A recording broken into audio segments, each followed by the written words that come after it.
আসসালামু আলাইকুম, আমি তানভীর আরিফিন পাপন, বাংলা বিভাগে পড়ি 50তম আবর্তন বিশ্বকবি রবীন্দ্রনাথ ঠাকুর হল। আমি যখন হল সংসদের ব্যালটটা সিল মারতে যাই, তখন দেখা গেছে যে স্যারদের সাইন ছিল না। এটা অবশ্যই একটা কনসার্নের বিষয়। আমি হয়তো বা লক্ষ্য করেছি, দেখে পরে স্যারের থেকে সাইন নিয়ে নিয়েছি, এরকম আরও হতে পারে। এটা খুবই একটা কনসার্নের বিষয়। আমার মনে হয় এই বিষয়ে একটু তদারকি করা উচিত। এখানে আমরা কালকে রাতের বেলা থেকে দেখছি অনেক কিছু হচ্ছে। আবার দেখা যাচ্ছে অতিরিক্ত 3000 ব্যালট বিশ্ববিদ্যালয়ে সাপ্লাই করা হচ্ছে। এগুলার আসলে মোটিভ কি আমি আসলে বুঝতে পারছি না।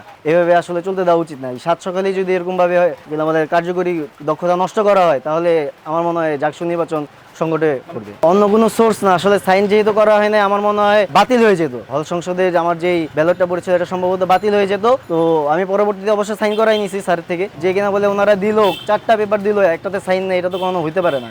এখানে অনেকগুলো অফিসার আছে, অনেকেই দায়িত্বপ্রাপ্ত আছে, তো সাইন নাই, এটা তো কোনো কিছু হইতে পারে না। সাত সকালেই যদি এরকম ভুল করা শুরু করে, আর এখন তো আরও দিনের অনেক বেলা বাকি আছে।